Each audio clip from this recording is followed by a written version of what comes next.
আমেরিকার স্বাধীনতা নামটা শুনলেই আমাদের মাথায় একটা ছবি ভেসে ওঠে তাই না? কিন্তু আমরা যে গল্পটা জানি সেটাই কি সব, নাকি এর আড়ালেও লুকিয়ে আছে অন্য কোনো ইতিহাস? চলুন আজ ইতিহাসের সেই সব পাতা একটু উল্টে দেখা যাক যেগুলো সচরাচর আমাদের চোখেই পড়ে না। তো চলুন শুরুতেই একটা সহজ কিন্তু খুব জরুরি প্রশ্ন নিয়ে ভাবা যাক। আমেরিকার স্বাধীনতা এটা কি শুধুই মুক্তির জন্য একটা সাধারণ লড়াই ছিল, মানে যেমনটা আমরা বইপত্রে পড়ি আর কি, নাকি এর পেছনে আসলে কাজ করছিল আরও অনেক বড়, আরও গভীর কোনো গোপন পরিকল্পনা, যেটা পুরো ইতিহাসের মোড়ই ঘুরিয়ে দিয়েছিল? আচ্ছা, তাহলে বিদ্রোহের আগুনটা জ্বলল কিভাবে? আর এর কারণ কি শুধুই ট্যাক্স বা কর ছিল? না, ব্যাপারটা তার চেয়েও বেশি কিছু। গল্পের শুরুটা সেই ১৮ শতকের মাঝামাঝি। তখন আমেরিকার ১৩টা কলোনি বা উপনিবেশই ছিল ব্রিটিশদের কড়া শাসনের অধীনে।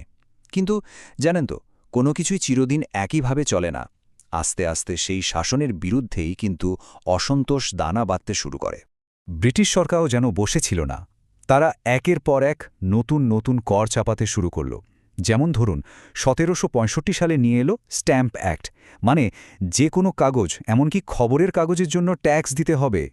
এখানেই শেষ না, এরপর এলো টি অ্যাক্ট, আর এই ঘটনাটা সাধারণ মানুষের রাগকে একেবারে চরমে পৌঁছে দেয়।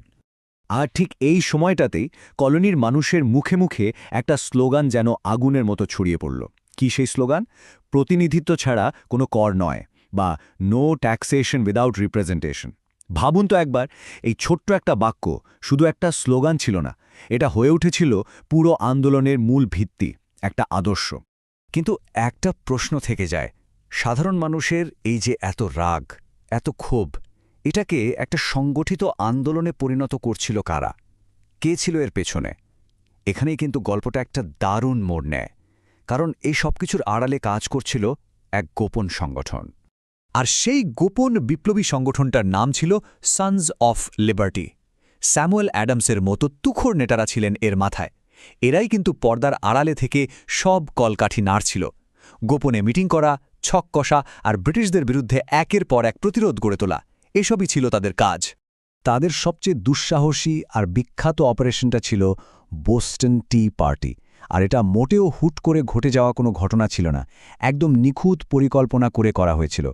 বিপ্লবীরা নেটিভ আমেরিকানদের ছদ্মবেশে জাহাজে উঠে পড়ল, আর তারপর শত শত চায়ের বাক্স সোজা ফেলে দিল সমুদ্রের পানিতে।